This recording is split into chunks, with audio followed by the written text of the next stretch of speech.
My presentation is on Susan Smith, the murder of her two sons.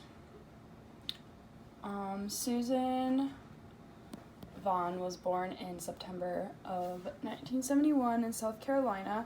Susan had a rough childhood. Her parents were violent and eventually divorced, but soon after their divorce, her father committed suicide, and Susan's mother remarried to a man who ended up sexually abusing Susan, and this led to the onset of her depression. Susan's unstable life at a young age led into her relationships as well. She found a man named David Smith, and she became pregnant with two boys, and after that they got married. Even after the boys were born, they had relationship problems, and they both had impulsive behavior. Then the trigger for Susan's murdering was while they were on one of their breaks, Susan and her husband, Susan started seeing Tom Finley, who was known to be one of the most eligible bachelors in Union, and Susan finally felt some stability in her life with this man, but soon was informed that he didn't want to be with a woman who already had children. And Tom also mentioned that her background and attitudes towards other men weren't suitable for a stable relationship. He explained this to her in a letter in October of 1994, and she later stated that she had never felt so alone in her life. On the murder of her sons, on October 25th, 1994, Susan was found crying on the doorstep of a residence nearby, saying that she had been carjacked and that the man kidnapped her children, her two boys. And for 9 months after the kidnapping, Susan and her children's dad, David, or her husband, cried to the press for the return of their sons. And after 9 days of intense media attention and investigation, Susan confessed of the murder of her two sons. On October 25th, 1994, Susan Smith drove into a lake and had originally planned to roll into the lake with the car, but decided instead to put it in neutral, get out and let the car roll into the lake with her children in it.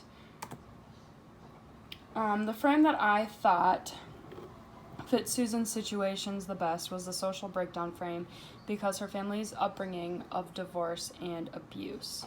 The unstable home that she grew up in played a huge role in her behavior towards her children and her newfound lover as well. Susan was sentenced to 30 years in prison after killing her two children. They shortened the sentence because after Susan's conviction, her stepfather admitted to sexually abusing her.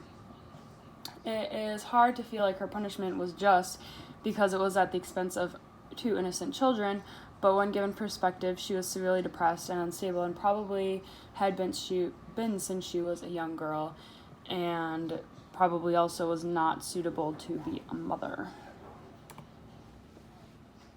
Media portrayal. Susan falls quite well into the common characteristics of female offenders. She is linked to a female offender, her stepfather who abused her. She's white and driven by love that ended up killing her children. Her and her husband were violent towards each other during their rocky marriage, and lastly, she was deserving of punishment for the actions that she took. Her prison life. While in prison, Susan was disciplined 5 times for drugs, mutilation, and using another inmate's pin. For these offenses, she lost privileges for 90 and 240 days. A show that I found in one of my resources was called Oz True Crime, and in this show they interview people who are related to crime and make it super juicy by getting all the details from them and making it more of a reality show rather than real life. But the interview that I reviewed was a 50-year-old guard, Alfred Rowe, who had sex with Susan 4 times while she was in prison. This put him in prison for 3 months as well.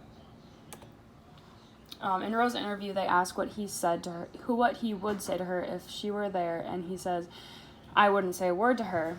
And they also tell him that she's coming off parole in 2024 and ask if he thinks she deserves to be paroled Rose says no. I think she's still of that mindset that she can manipulate anybody that comes into contact with her.